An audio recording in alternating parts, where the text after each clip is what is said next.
Hello, Chelsea fans. Welcome back to the Pride FT. The FT stands for Football Thoughts. Lots to discuss today as we come off the back of another disappointing Premier League result. This time to the hands of the mighty Bournemouth Pirates. As ever, I'm joined by my illustrious co-host Clark to discuss that game and much more. Clark, good evening. Hello, how are we doing? Oh, it's not looking good, Brev. No, it's bloody It's crap. not looking good. It's bloody crap. What is going on? Oh, I mean, I think that's the title. Yeah, straight away. What is going on? And you know, we've had it before, haven't we? Where we've been trying to think of a title as a podcast, and they're normally stuff like, you know, we're in trouble or oh no, and it's like we've already had that one. We keep using them, it's happening again and again, isn't it? We are truly in a dodgy situation. We'll talk more about that in a sec, but before we do, please remember to like, subscribe, and comment if you are here, if you're new, if you're old. It's lovely to have anyone involved with the channel. We're still obviously very small, so you know, even if it's one person, it means a lot to us. It means a lot to us. Very good. And also, if you want to join the Fantasy Football League, we have our own little competition we're going. You don't win any money, you don't win any prizes, but you do win pride. Okay, and dignity at the end of the season. So if you're doing well, or if you think you can do well, join the league. We'll leave the league code in the box down below. Description, bro. So then, Bournemouth. Yeah, it was 0-0 on the weekend. Let's just it was dead. So dead. Oh god. So yeah, I couldn't watch it live because I had previous arrangements that I didn't set up, by the way. My partner did, so thanks for that, Em. So I couldn't watch, but actually it was probably did me a service. Because I was texting you, weren't I? You were, yeah. You were keeping me updated on how things were going, and I was like, mate, I'm falling asleep. Yeah, exactly. So I was kind of glad I missed it. I did watch it after the fact, though. On the Chelsea app, they always upload the full highlights. Yeah. Which is nice, but actually makes it a harder watch because I don't know I already know what's going to happen. Yeah. And I'm already pissed off, so I was double pissed off watching it and very frustrated at the way people were playing. So yeah, that's now 5 points out of 5 games. Yeah. Worst start in 100 years. Yeah, least amount of goals since 1995. Yeah. 2 losses, 1... Mate, you know what? We are breaking records, right? This season and last season, we smashed so many records, but they're bad records. It's not the good ones. No. It's fucking abysmal. And we're so dedicated to that, we're still doing it this season, and it looks as if we're going to carry on. Now, the first question then we'll ask with this in mind. I mean, you did a react, didn't you, to the Bournemouth game? I did. You know, if you want like a kind of as the goals flew in or didn't fly in reaction, you can get that on the channel. Look for it. Clark sorted that out the other day and uploaded. Did a previous video. It was depressing, so enjoy. Yeah. So we won't go into the game really too much, like detail wise, because there's no point treading over old. I was going to say treading over spilt milk. That's not the phrase, is it? That's it now. Treading over spilt milk, mate. I can add that to the chocolate wrisp that I came up with, for God's sake. Remember when I said that about Kepa? It doesn't even make any sense, but there we go. So we won't go over it too much. Basically, just disappointing performances all round. It really was. The team just did not gel at all. Zero kind of collective actions happening. Mudryk had some flashes of good stuff. He also had some flashes of bad stuff. Him and Jackson did not combine in the way we thought they might. No, not like pre-season. What has happened? Yeah, exactly. I mean, it was just dodgy all around, basically. Did you see when they were linking up in pre-season, the little flicks, the little tricks, and all that? I did. Though it was great. That goal that Mudryk scored in pre-season, that lovely one-touch play with Jackson building up to the edge of the box and he rifles it bottom corner. That I think all gave us hope. That okay, this season could be a little bit something. And obviously Mudryk hasn't really started any of the previous games, or literally hasn't started. To make way for Chilwell, who gets dropped. I don't know if that's for an injury or tactical, but it seems like a bit of a weird one, and it seems like no matter what we do and who we put where, we just cannot, for the life of us, even with a brand new squad and a brand new manager, and in theory a brand new ethos, we just cannot put together a good performance. No. We literally, we can barely beat anyone. And what I will say about the Luton result, it shows just how bad Luton are. Yeah, literally. And I mean, Sterling nearly scored, obviously, millimeters off of scoring. The ball hit the line. And then what frustrated me is that Cole Wills went to, like, obviously bodied the ball into the back of the net, but you know that you're offside. But that's what triggers me, is that you know that you've gone early. There's no way you know that you haven't, sort of thing. And it's like, if you just waited literally half a second, or not even that, a tenth of a second, we would have had a goal. But no, you're a cop. Do you reckon it would have spun in? Yeah, mate, because Colwell was there. Yeah. Colwell was there. So it's like everybody moved, but he moved like a tenth of a second before everyone. But you know that, like, when you play professional football, you know that you've gone early. So why are you celebrating like you haven't? Yeah. But, yeah, I mean, just adding to the woes, really. I saw an edit that somebody made of one of Jackson's shots where they were increasing the percentage of the goal size until it was on target. Wow. And I know. I don't know why Jackson's getting so much heat, but I think there was something like, it was over 400% goal size. I can't. Well, that's it. We sorted it. We just need to increase the goal size. Exactly. Let's just petition the Premier League. Say, look, guys, we need the goal size of 400% bigger, because otherwise we're never going to score. It's bad for the league. It's bad for the product. Brown envelope, that do. Yeah, you know? Little cheeky brown. What I was gonna say. Sorry, what I was gonna say is Oh yeah, what you were gonna say? Say it then. Shit, what was I gonna say? Oh my god. No, it's gone. All right, I'll bail you out. So some quotes here from Poch after the game. I cannot say that I'm happy, but it was a very competitive game. I think we deserved more. We deserved to win. We created good chances, and then the first half, after 20, 30 minutes, I'm sure he's actually meant, I think we created many chances and didn't score. With 12 injuries and only 3 players that started today who were with us for these 2 weeks, I think I only need to say it was a really good effort from the team. So obviously, there's a lot of injuries. Exactly. There's been a lot of crisis talk around the Chelsea fandom. Are we back to square one? Are we in trouble? And I think that's quite easy, isn't it, to get wrapped up in, certainly. But let me read through an injured 11 that we had not available for the game against Bournemouth. We had Marcus Bettinelli in goal. I mean, that one doesn't really count, but we had Chalobah, Badiashile, Fofana, and James, all good enough to be starters. We had Lavia, jury's out on him. Caicedo, not available. Chukwuemeka, not available, who was probably, alongside Sterling, was our brightest spark at the beginning of the season. Nkunku, Broja, and Madueke.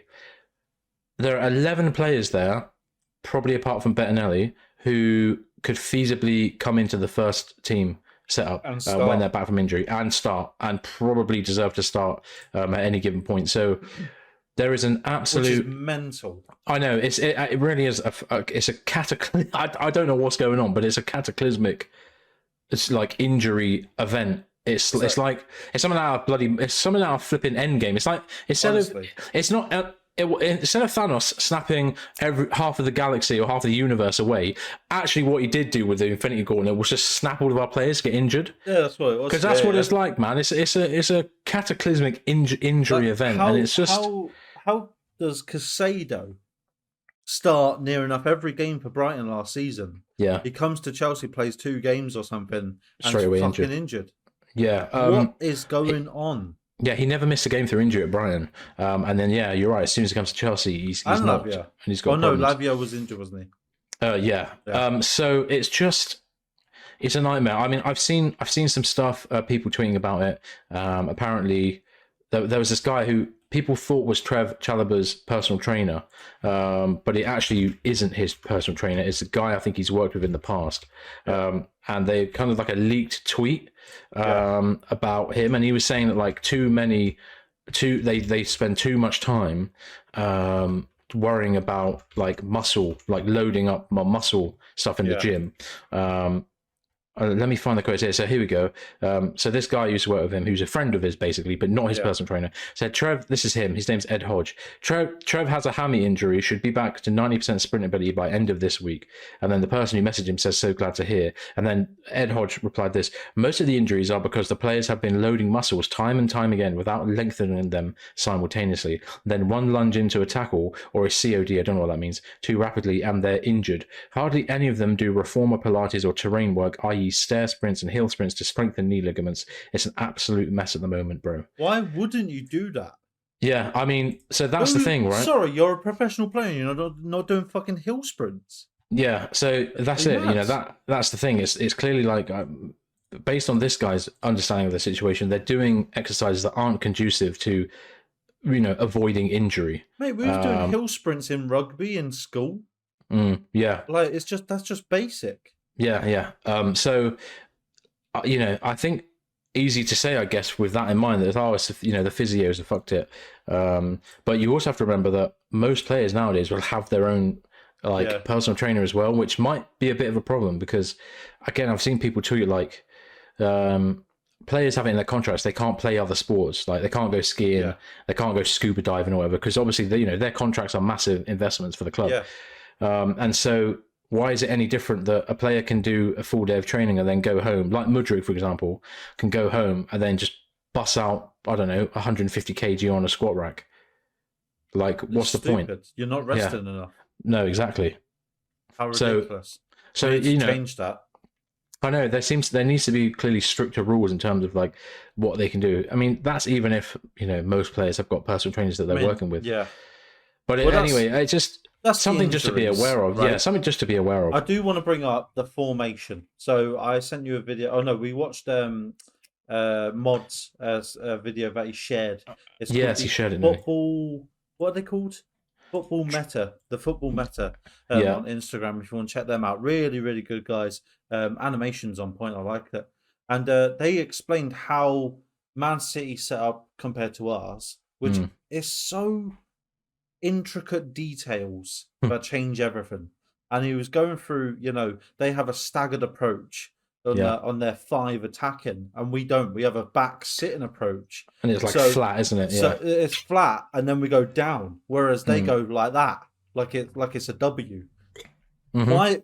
Like, if a football YouTuber like us, like just, you know, everyday average bloke that likes football, if he can pick up on that, what the fuck is Poch doing, or any of the coaches? Because I'm hoping someone sent that to him, because it was brilliant. 10 minutes long, and you could literally change your team next week. Like, it was a worthy watch, wasn't it? Honestly.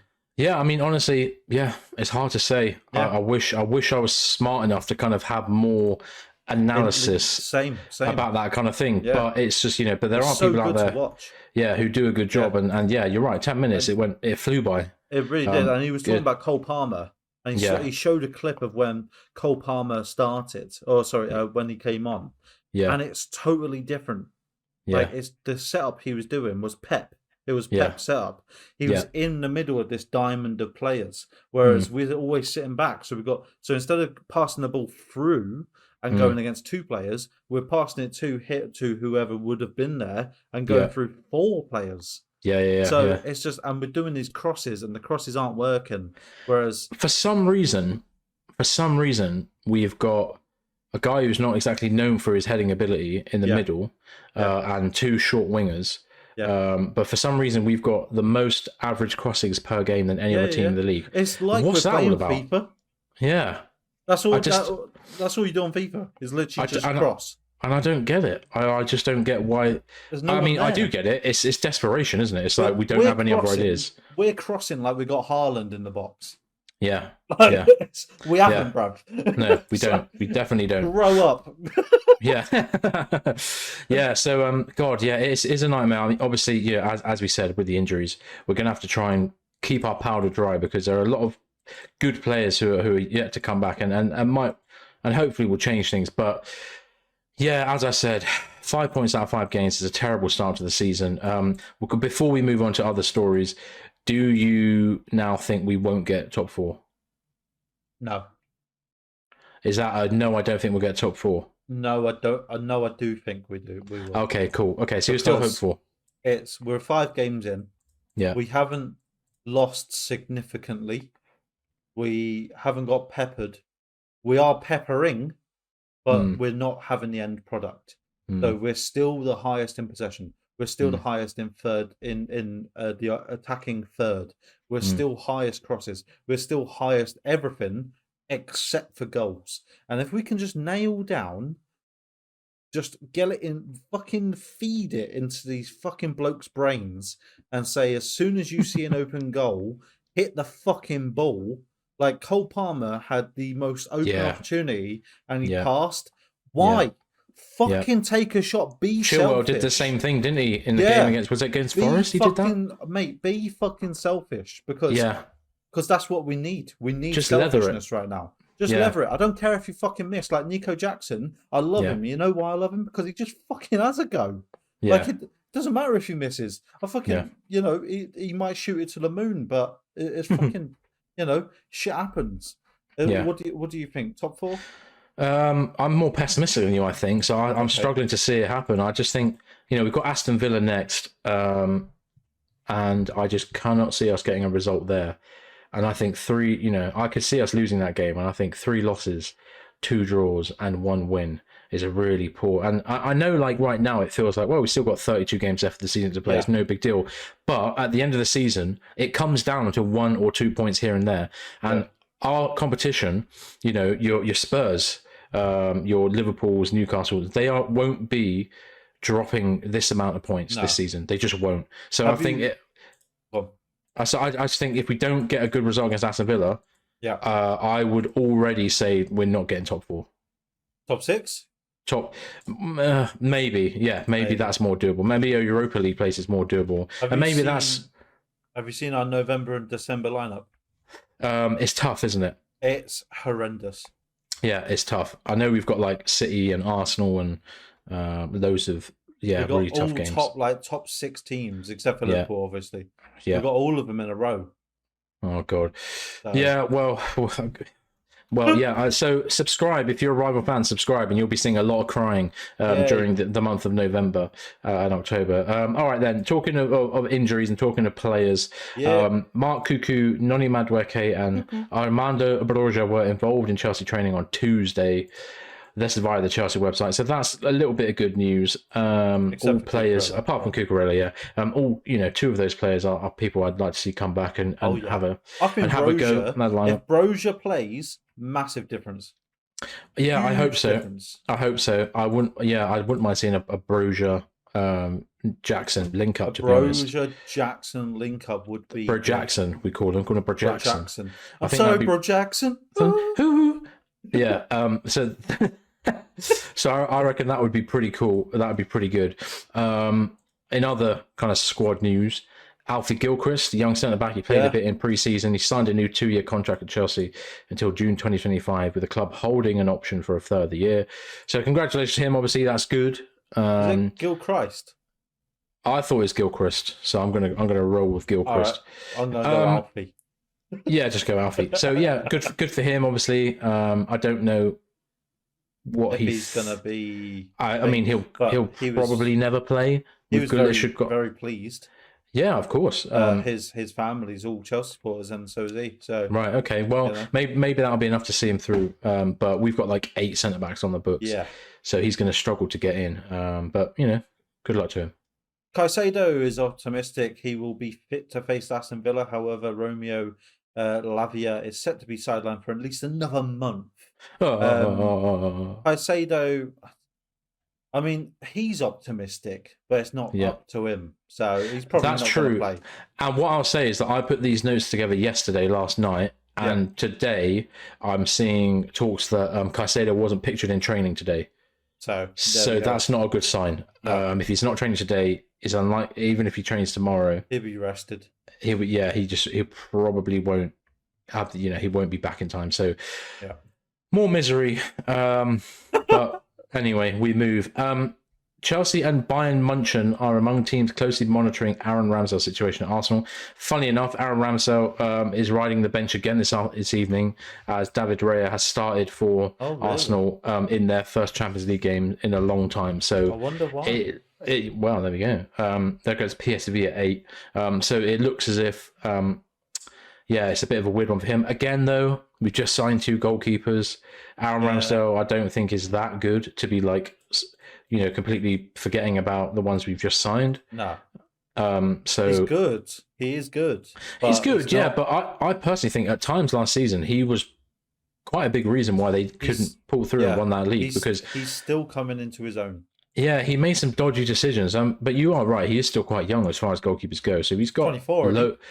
24, 25. He's got loads of time to like put it together. And a lot of keepers don't really hit their peak until they're about 30. Yeah, he's only 25. Yeah. But not the kind of player I'd be going out of my way to sign from a rival. Definitely not. I like Sanchez to be he hasn't actually, mate. That Bournemouth game, I gave him leader of the pack. Yeah, no, and he deserved it to be fair. He deserved it to be fair. Maybe after all, maybe after all he needed was just a bit of patience. But we'll be keeping an eye on him throughout the season. But definitely that goal where we kind of sprinted, that save where he kind of sprinted across the goal and then just leapt like a tiger. I like how hands-on he is because with Kepa we just saw a lot of just pushing him out and and not catching literally anything. Yeah. So apart from STDs, allegedly. Okay. I'm joking. Okay. Did you want to take this one because I haven't got it loaded up? Yes, London, So another story that broke today as well. Chelsea have raised $500 million hairs from Ares. So basically, Bowley and Co. Clear Lake. I've kind of teamed up with the US Alternative Asset Manager, which sounds scary in terms of football. Oh God, it makes me nervous. But according to the Financial Times, Chelsea FC have raised about $500 million in fresh investments from Ares management as the Premier League-sized US owners look for ways to fund expensive stadium improvements and build stakes in more football clubs. Ares, the US alternative asset manager, has provided the capital injection according to 2 people with knowledge of the matter. One of the people described it as a preferred equity deal. I don't know what that means. Okay. Yeah, same. Yeah. So good times. Yes. I'm going to Google it. We've got money for a new stuff. Preferred equity serves as additional capital for active investors to fund a real estate. Oh, shut up. Anyway, I hate all that I hate all that bollocks, don't I? So good, I guess. More money is good. Yeah, I guess so. Who the hell wants to fund in us right now? I don't know. I know. But it seems as if it's not even actually football related. It's like it's being earmarked specifically for stadium renovation. Which is good because it's always something we've been wanting to do for years now and haven't been able to get sorted for various reasons. So in a way, I guess it's kind of good. But as I said just a minute ago, it makes me nervous. All this talk of all this talk of bloody asset management and all these different funds kind of putting I don't know, muddying the waters with their money, and it just feels weird and risky and strange, and it's something we're just not used to. Just how Americans do it, isn't it? Yeah, well, can they fuck off, man, and do it elsewhere? We're so used to Russian drug money, so it's like, can we just use that instead? Allegedly, yeah, I know. Yeah, let's. Can we use Russian blood money, please? Can we have that instead? Can we please have that instead? Because it's just we knew where we stood with that. We know where it's coming from. We know where we stand. We know where we stand. Whereas this is just we're taking money from all over the gaff. Anyone out? That's it. Yeah. God. John Terry. Yeah. Is part of a group that are among those exploring the prospect of buying a stake in Chelsea. They are looking to make an offer for 10% stake that would incorporate fan investment through platform primary bid. More investment talk. Yeah, but 10% stake incorporate fan investment. But if you're depends, man, because haven't we already got a fan on the board anyway? Well, yeah, I think so. Yeah, they've got like a fan representation on the board, who I'm guessing will, kind of feed through stuff that the supporters groups, kind of give them. They'll be nominated by support groups, I'm sure. Yeah. Well, John Terry, mate, if you do need some fans, ideally two, you've got a couple right here. You've got a couple right here, mate. I'll turn up in a bloody hoodie. I don't care. Let's go. And we can we can do the 10% bid. I don't mind this because it reminds me a bit of our Chelsea pitch owners situation, where it is like if it is incorporate fan investment, that's good. One of the best things about the Bundesliga, obviously, it's not the most competitive league because Bayern are Bayern. But one of the cool things about the Bundesliga is that there's a rule that fans have to own at least 50% of the club. Yeah. No one company can own more than 50% of the club, which is really good for ticket prices. Like cost of stuff in the stadiums, all of the things that are really like subsidized travel, all of the things that are important to fans. Their season ticket prices and their tickets for games are low, incredibly low. I mean, Bayern Munich, for example, charged €28 for a Champions League away game at the Allianz Arena. One of the best stadiums in the world, €28, because they're well, yeah, and the people the people who half own them, i.e. their fans, don't want to see that happen. Yeah. So something I'd be interested in seeing happen. The more fan ownership and fan representation in club ownership, the better, because you get problems when you've got singular people owning and ruining clubs, as we may or may not be experiencing as we speak. Yeah. Not good, but good that we're seeing a sort of a change. Yeah. Yeah. Looking ahead, is that it for the news? I think so. Yeah. I don't think there's been too much news really. Please, if any of you guys watching or listening has heard any more, leave it in the comments and let us know we've missed something. I thought the next thing we should probably do is have a quick look ahead towards the Aston Villa game. Yeah.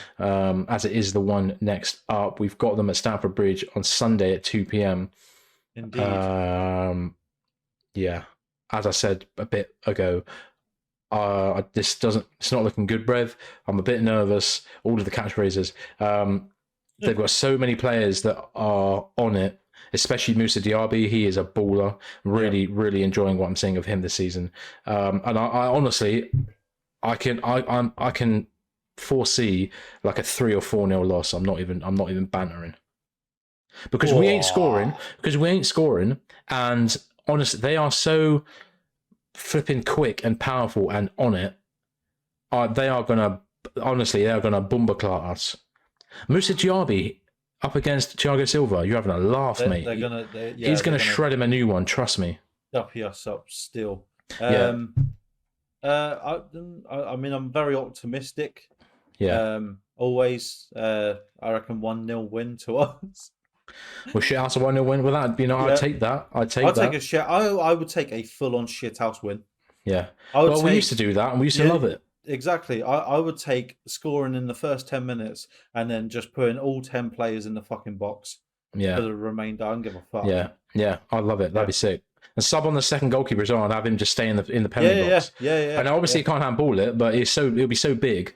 Exactly. Maybe that'll work. Okay, so you're a bit more optimistic. Goal, right? Yeah. And then just hold players above your head. Sick. So it's just all covered. Why has no one done that yet? Probably because it's illegal in the sport. It's a human rights violation. Yeah. Why don't they get the right back and left back? You know how they bloody lay down like little draft excluders of free kicks? Just have them two permanently. And at the bottom of the goals. Anyway, we're chatting shit. Obviously, we will do a more detailed look ahead in a match preview. Yeah. We'll probably whack that out. We'll probably do that on Saturday and whack it out on Sunday or something like that. Who knows? So yeah. We'll leave that there. We'll park those bad feelings. Bit nervous, and we'll come back to that. Yep. Women's. 12 days until the first game of the season. Yes. Versus Spurs. Yeah. On Sunday, the 1st of October at 5:30 at the Bridge. At the Bridge. So that's good. Which would be dope. International duty. Yeah. So a lot of the women. It seems weird they've got international duty before the season's even begun, but they have. A lot of them are going to be competing in the UEFA Women's Nations League during the forthcoming international window. So there'll be a lot of that action. I'll go through briefly the kind of names who have been called up. So Hannah Hampton, Millie Bright, Jess Carter, Neve Charles, Lauren James all return to the England squad. Zachira Musovic, Johanna Rytting-Kanierid, I think that's how you say it, will be back for Sweden, who are involved against Spain and Italy in the Nations League. Melanie Lupo is obviously retired to international, but she won't be with Germany. But Anne-Katrin Berger and Sjurka Nusken will. Yeah. Maren Mjelde and Gura Reiten are part of the Norway squad. Yves Perisset for France. Jelena Kankovic for Serbia. Yeah. Wales, Sophie Ingle at Wales. And then we've got some of our players are going out of Europe. So our Canadian trio, Jessie Fleming, Khadija Buchanan, and Ashley Lawrence. And new signing, Mia Fischel, who will play for the United States, respectively. So, yeah, I mean, we've got a good squad of international players, and so these things happen. You know, they get called away to international. Hopefully, none of them get seriously injured out there. We hope so. But we'll see. Yeah, Youth. Yeah. Yeah. Yeah. Poor result for the under-21s the other day. Despite taking an early lead through Jimmy J. Morgan. Hello, my name is Jimmy J. Morgan. I love playing up front and scoring goals. Jimmy J. Morgan, we had no answer to Lyon's 3 goals. Follow me, I'm delicious. In reply, as the French side claimed the points in our International Premier League Cup opener. Mark Robertson's team edged the first half, but the second half saw the game turned on its head as Lyon scored 3 goals to win the game. So yeah, Jimmy J. Morgan scored in the 30th minute. Basiwa Besolo scored in the 51st with Lyon. Perry then scored in the 64th and the 96th minute to make it 3-1 to Lyon against Chelsea on the weekend. The under-18s then went on to lose to West London rivals Fulham. They comfortably beat us with goals from Osman, Nwoko and Lupalobi.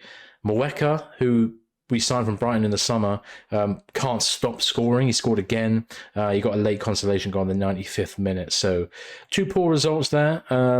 Yeah, the club as a whole. Add them to the tally. Just add them to the tally, yeah. The club as a whole are just absolutely shite. Just shite, sucking ass at the moment. But we move as we do. We move on to rival watch. Brighton, big slumpied. Big Brighton.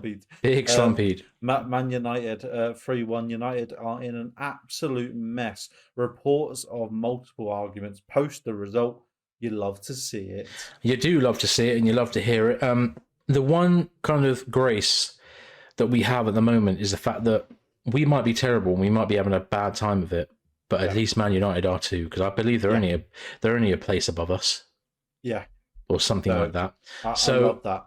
Brighton absolutely rinse them differently. I don't like to see Brighton do well, obviously, but I do like to see United struggle. They're actually playing Bayern Munich tonight in the Champions League, so they're gonna struggle with that. Let me tell you, they're gonna get absolutely slumped. Well, hopefully they do. So yeah, Eric Ten Fraud. I'm still keeping an eye on him. I haven't really rated him from the start, and I think that if anything, the season they had was a bit of a fluke last season. I reckon fired by December. Yeah, I think so. Or January, maybe. Because it's a problem when you've got your squad are literally arguing amongst each other. Like, there's no squad harmony. Yeah. There's no chemistry. Like, the whole team are hating life, and so are the fans. So, yeah, it's good to see. Mount, I don't think, played at all in the Premier League this season. He's injured, exactly. Yeah. So, I don't know when he'll return, but I wonder if he will kind of turn around their fortunes. We'll have to see about that. Yeah. Next game, then. Arsenal grind out a 1-0 win over Everton. I mean, it's still a win. They're still doing really well. I think they've basically got maximum points. They haven't, but they're close to. They're not looking as fluid as last season. And I put that down to Kai Havertz being in the squad. 005. 005, exactly. We're getting there. So, yeah, we look forward to the 007 being met. Oh, having said that, though, before I forget, with all that talk, with the Mudryk situation, it's quite funny because I keep seeing, there was that goalkeeper who scored last night in the Champions League. People are like memeing Mudryk, saying that even a goalkeeper has scored before Mudryk has a season, which is true. I mean, a goalkeeper scored before many players this season, not just Mudryk. But I also saw another one that was like that Alisson, Liverpool's goalkeeper, has got more goals and assists than Mudryk does in the league, which is quite funny. I mean, Alisson's obviously, he's played 177 games to Mudryk's 19. Yeah, exactly. But it is still quite funny. The fact that he's a goalkeeper and he's got more goals and assists than one of our players is fucking hilarious. But, that's Chelsea Football Club. That's Chelsea Football Club where attackers go to die. Wow. Okay, well, moving on with attackers and dying, Newcastle, they drew to Aston Villa. What am I saying? They drew to AC Milan in their first Champions League game in 20 years last night. I didn't watch it. Did you watch this? No, of course I didn't. It was at 5:45, so I didn't get home until I didn't get home until like 7:30. I went to go get some new Astros from Sports Direct. Come on, then. Wow. So no, I didn't see it. No, not quite. Some what are they called? Cougars, rugby boots, massive metal studs, just agricultural football. What are you doing? Playing just literally casual Friday night football. Wow. Okay. That's all it is. Nothing major, But on your own, or? Yeah, just me on my own. Just playing. What do they call it? Crossbar challenge on my own. Pay 30 quid for the privilege to book out the pitch, but it's good practice. Wow. No, obviously not. So the Newcastle game was pretty boring and not befitting, maybe of their kind of first game. But I'm surprised they didn't get slumped. And the stats, AC Milan were all over them. They look like Chelsea. They look like Chelsea stats. Yeah. Was it 70 million shots, 470 on target? Yeah, exactly. Yeah. Newcastle held on, but fair enough. A respectable point away from home at one of Europe's most iconic stadiums, and also the smiles on the faces of that team as they heard the Champions League anthem play out was pretty. It's what we love football for, Yeah. Especially Jacob Murphy, who probably never thought he'd get so high, and there he was starting for Newcastle in the Champions League, allegedly. So that was interesting for them. Man City walloped West Ham 3-1. They then went on to wallop Cervena's. What is it? Oh my Cervena God. Zvezda. I can't say it. Red something. Red Star Belgrade. Yeah, them. Yeah, Cervena Zvezda, I think is the way that you say it in West Belgrade, 1-0 down, Serbia. And then I saw on Twitter saying, "What's the point of even we're not going to shit on them because they're going to win 3-1." They won 3-1, and they went on to do it. So obviously the Hammer started well. James Ward-Prowse got their goal, and he's looking like a really good signing for them. But as City do, this is the difference between City and every other team in the league. They just turn it on when they want to. They decide, do you know what? We've had enough of this. Let's go for it. They're like, okay, they're playing a bit more ball than we wanted to. Exactly. Yeah. Right, let's turn it on. So get a line down, yeah. So they turned it on and they did the business. And their new signing Doku is looking gorgeous. He scored, and it was a really nice goal. Count Doku. Yeah, Count Doku, exactly. He's a bit old to be playing football, but he's still got it. Sorry, that was terrible. There's a bit of a Star Wars joke there, team. If you don't know, if you don't know, Count Doku. Liverpool beat Wolves 3-1. Obviously, that's It was what it was. It was what it was. Liverpool playing okay. Wolves not so much as usual. They got Luton this weekend, so that's going to be an interesting match. Tottenham beat Sheffield United. Scored 2 goals in the comeback from being a goal down. 98th minute and then the 100th minute. Like these, it's already this season has been mad injury times. Yes, and they're not going to stop. No, people scoring in the 100th minute is mental. Yeah, I think I saw a stat that was like 48 goals past the 90th minute have already been scored this season. Yeah. Which is like a crazy record. So it's happening a lot, and it Sheffield were definitely did a lot of time wasting in that game, so they kind of deserved it, to be honest. Yeah. But even still, though, to keep this is the difference between good teams and dodgy teams. When it's not going your way, keeping calm and just doing your thing, and eventually it will come out right. And obviously I was ready to celebrate Tottenham losing to Sheffield United, but yeah, man, they turned it around in the last minute, and kudos to them for staying with it. Wankers, and being able to pull off a good result for them, and then keeps Still them shit. but it keeps them in really good form and right at the top of the table, with a North London derby coming up this weekend. So that is going to be a fucking banging game to watch, hopefully. It is. And then really the last bit, they're not really our rivals, although they did beat us this season, so maybe they are from now on. Nottingham Forest, yeah, basically. Nottingham Forest drew with Burnley on Monday in a 1-1 draw. But the score of the Nottingham Forest goal was the one and only Chelsea legend, Callum Hudson-Odoi, who scored an unbelievable 30-yard curler into top bins, and, just showed the footballing world and, the Chelsea that, look, why'd you drop me? Why'd you let me go? We knew, bruv. We've been saying it. We've been saying it for time. We knew it was a baller. People literally always leave Chelsea and then all of a sudden they're fucking quality. And then when they join Chelsea, they're all of a sudden fucking shit.